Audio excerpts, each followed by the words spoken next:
So today's video is about the Shoebill Stork, which is also known as the most terrifying bird in the world. I disagree with that. I think the cassowary would like to have a word about that. I would much rather 1v1 this thing than a cassowary. Cassowary has killed people before. The Shoebill Stork never killed anyone. It's actually kind of docile when it comes to humans. In terms of looks, maybe. I'll probably give that to the Shoebill Stork. You know, this thing just looks like a psychopath. This thing looks like a serial killer. I'm sure this thing has plenty of homicidal thoughts. Bet you wouldn't have guessed this, but they got the name because its stupid face looks like a shoe. If you ask me, it looks more like a clog, but clogbill stork doesn't really flow as good. Its Latin name is called the Balaeniceps rex, which translates to whalehead king because its face kind of looks like a baleen whale. You know, that being said, these things are still intimidating considering they can grow 4 to 5 feet tall with a wingspan of 8 feet. This room isn't even close to 8 feet. I can touch both these walls. So if I saw one of these things flying at me, I'd probably have some dirty undies. So with a wingspan that big, they flap their wings pretty damn slow. They can only flap their wings at around 150 times per minute, which is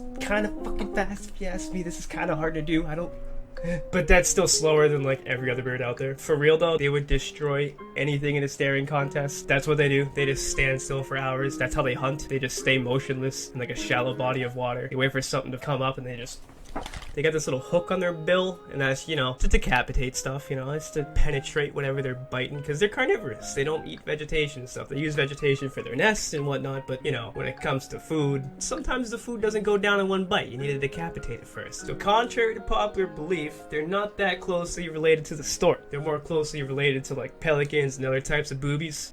Boobies. So the Shoebill stork has exquisite taste. What they do is they practice this thing called urohydrosis, which is just a fancy word for pooping on their legs. Now, unfortunately, they don't have a scat fetish. They do this to lower their body temperature because, you know, bird poop is liquid. Take a liquid, add some air, you got a cool liquid. Put it on your legs, you got blood going through your legs. Cool poop on your legs equals cool blood, you know? Basic math. So another way they keep cool is by doing something called Gular Fluttering. And this is the act of vibrating their mouth and throat muscles to create heat dissipation. I think my ex could do that. Oh, and they make some crazy noises, dude. So when they do their mating call, it sounds like you're listening to like a machine gun out in the distance.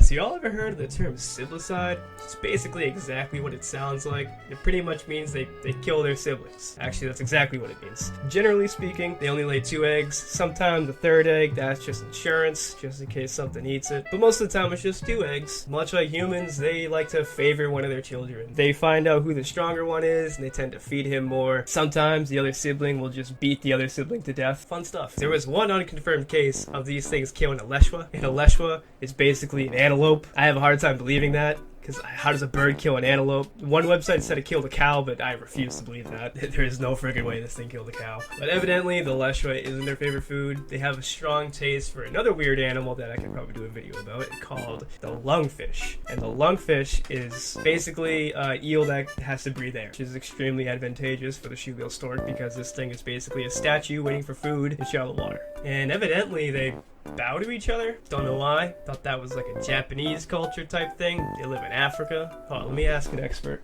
Rupert, why does a Shoebill stork bow to each other? So what am I going to rate these things on the reincarnation scale? Honestly, not that high. I think I'm going to give it a 75. I think they're just too big for their own good, you know? It's not like the cassowary where they can like eat other stuff and they do alright. You know, these things are strictly carnivorous.